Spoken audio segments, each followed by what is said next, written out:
నమస్కారం వార్తలకు స్వాగతం. ముందుగా ముఖ్యాంశాలు. చిత్తూరు జిల్లాలోని ఉపాధ్యాయుల పదోన్నతులకు సంబంధించిన సీనియారిటీ జాబితాను పారదర్శకంగా తయారు చేశాము పేర్కొన్న విద్యాశాఖ కడప ఆర్జేడీ శ్యాముల్.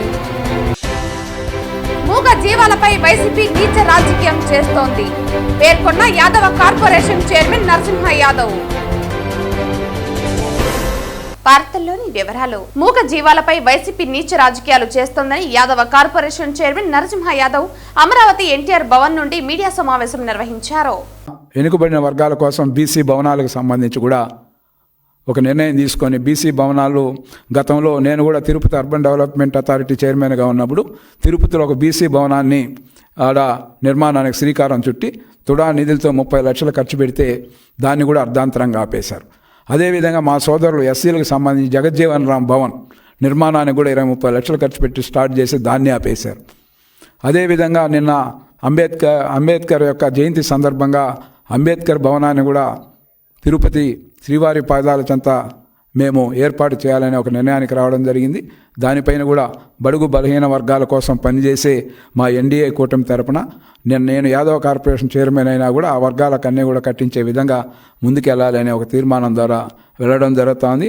అదేవిధంగా కుల వృత్తులకు సంబంధించి ఏదైతే ఆదరణ పథకం కింద ఈరోజు మీరు చూస్తే 1000 కోట్లు కుల వృత్తులు చేతి వృత్తులు అనేది అనాదిగా కూడా ఈ రాష్ట్రంలో అనాదిగా వస్తున్న కుల వృత్తుల్ని చేతి వృత్తుల్ని గౌరవించి 1000 కోట్లతో ప్రదంగా కూడా ఏ రాష్ట్ర ప్రభుత్వం ఇవ్వని విధంగా ముఖ్యమంత్రి శ్రీ నారా చంద్రబాబు నాయుడు గారి ఆధ్వర్యంలో ఏదైతే నారా లోకేష్ గారి పాదయాత్రలో వచ్చిన వినతులన్నీ కూడా స్వీకరించి వారికి ఇచ్చిన హామీలు నారా లోకేష్ గారి పాదయాత్రలో ఏవైతే హామీలు ఇచ్చారో వాటన్నిటినీ నెరవేర్చే దిశగా ఈరోజు ఆదరణ పథకం కింద ఈ యొక్క బీసీలందరికీ కూడా భారీ ఎత్తున కూడా రేపు రాబోయే రోజుల్లో చేతి వృత్తులు కుల వృత్తిదారులకు కూడా వాళ్ళ పనిముట్లను కోరుకున్న పనిముట్లను ఇచ్చే విధంగా కూడా ప్రభుత్వం నిర్ణయం తీసుకొని ముందుకెళ్తూ ఉంది. అదేవిధంగా యాదవ కార్పొరేషన్కి సంబంధించి కూడా ఈ భవనాల విషయం ఒక పక్క పెడితే ఇంకో పక్క యాదవులకు సంబంధించి ఏదైతే కాటం రాజు భూములు అనేవి బీసీలకు సంబంధించి కాటం రాజు భూములు ఈ పశు మేతలకు సంబంధించి కానీ ఈ మేకలు పొడి దీని మేతలకు సంబంధించిన భూములు ప్రతి మండలంలో కూడా ఉన్నాయి. ఈ యొక్క భూములకు సంబంధించి అన్యాక్రాంతం అయిపోయినాయి. గతంలో వైఎస్ రాజశేఖర రెడ్డి ప్రభుత్వం కావచ్చు, అదేవిధంగా జగన్మోహన్ రెడ్డి ప్రభుత్వంలో యాదవులకు సంబంధించిన ఏవైతే ఈ భూముల్ని మళ్ళీ కూడా జిల్లాల వారీగా కూడా కలెక్టర్లకు డైరెక్షన్ ఇచ్చి ఆ భూములన్నీ కూడా వాళ్ళకి అందుబాటులో వచ్చే విధంగా తీసుకురావాలని కూడా యాదవ్ కార్పొరేషన్లో నిన్న మీటింగ్లో కూడా నిర్ణయం తీసుకోవడం జరిగింది.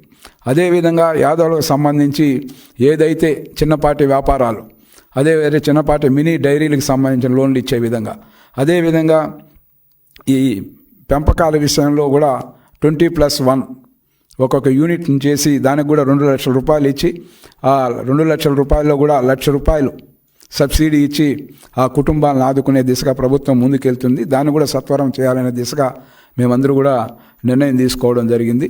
ఈ విధంగా ప్రభుత్వ పరంగా ఏదైతే బలహీన వర్గాల కోసం పనిచేస్తున్న ఎన్డీఏ కూటమి ప్రభుత్వానికి ప్రజలు ఏ విధంగా ఆశీర్వదించారో వాళ్ళ ఆశయాలకు మించి పనిచేసే విధంగా ఈరోజు గత 10 నెలల్లో కూడా పరిపాలన కొనసాగుతూ ఉంటే ఇవి చూసి భరించలేక ఇలాంటి దేవాలయాలపైన దాడులు చేసిన వ్యక్తులే దేవాలయ ప్రతిష్ఠ గురించి మాట్లాడతారు. దేవాలయాలకు అనుసంబంధంగా ఉన్న గోమాతలను కూడా వదల వీళ్ళ రాజకీయాల కోసం.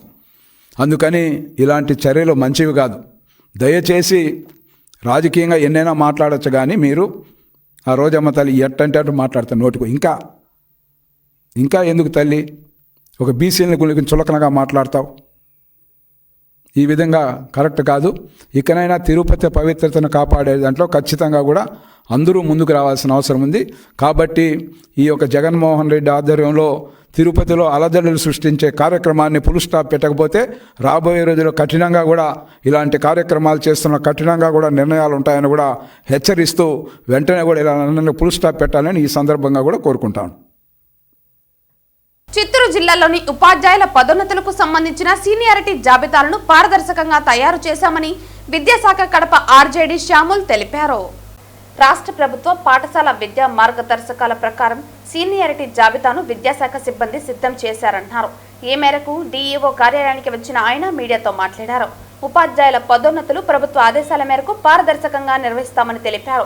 సీనియారిటీ జాబితాను గురువారం రాత్రి లోపల విడుదల చేస్తామన్నారు. విద్యాశాఖ వెబ్సైట్లో జాబితాను పొందుపరుస్తామని ఆయన పేర్కొన్నారు. ఈ టీచర్ల పదోన్నతుల సీనియారిటీ జాబితాలో ఏమైనా అభ్యంతరాలు ఉంటే 3 రోజుల లోపల తెలియజేయాలన్నారు. ఆదివారం సాయంత్రం లోపు ఈ జాబితాలో ఎలాంటి అభ్యంతరాలు ఉంటే సంబంధిత ఉపాధ్యాయులు ఫిర్యాదు చేయవచ్చునని తెలిపారు. గురువారం రాత్రి నుంచి ఉపాధ్యాయుల పదోన్నతుల సీనియారిటీ జాబితాను ఆన్లైన్లో చూసుకోవచ్చునని తెలిపారు. ఎస్జీటీ నుంచి స్కూల్ అసిస్టెంట్ ఉపాధ్యాయులుగా, స్కూల్ అసిస్టెంట్ ఉపాధ్యాయుల నుంచి ప్రధాన ఉపాధ్యాయులుగా పదోన్నతికి సంబంధించిన సీనియారిటీ జాబితా పూర్తి పారదర్శకంగా జరిగిందని, ఉపాధ్యాయులు పదోన్నతుల ప్రక్రియకు సహకరించాలని కడప ఆర్జేడీ శ్యాముల్ కోరారు.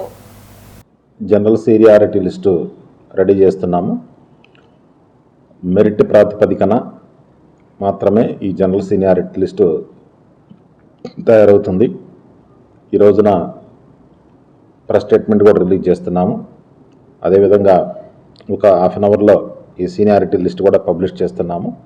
దీనికి సంబంధించి ఒకవేళ ఈ మెరిట్ ద్వారా చేసినటువంటి జనరల్ సీనియారిటీ లిస్టులో ఏ కేటగిరీ అయినా, హెచ్జిటి కానీ, స్కూల్ అసిస్టెంట్, హెచ్ఎం, దీనికి సంబంధించి ఏ కేటగిరీ అయినా సరే, ఏమైనా సరే అప్పీల్స్ కనుక ఉన్నట్లయితే మాకు 3 డేస్లో మీ అప్పీల్ని కనుక ఇచ్చినట్టయితే రెక్టిఫై చేసి మళ్ళీ పర్ఫెక్ట్ సీనియారిటీ లిస్ట్ తీసుకురావడానికి ప్రయత్నం చేస్తాము. శుక్ర, శని, ఆదివారాలు టైం ఇస్తున్నాము. ఆదివారం సాయంత్రానికి మీ యొక్క అప్పీల్స్ని, మీ అబ్జెక్షన్స్ని డిఓ ఆఫీస్కి అందజేయాలని చెప్పి కోరుతున్నాము. ఇంకా 10వ తరగతి ఎగ్జామ్స్కి సంబంధించి ఎగ్జామ్స్ పారదర్శకంగా జరిపించాము. 10th క్లాసు స్పాట్ వాల్యుయేషన్ కూడా కంప్లీట్ అయింది. మరి త్వరలోనే డిపార్ట్మెంట్ నుంచి 10వ తరగతి రిజల్ట్స్ కూడా విడుదల కాబోతున్నాయి. రాబోయేటువంటి 21 నుండి 24 మధ్య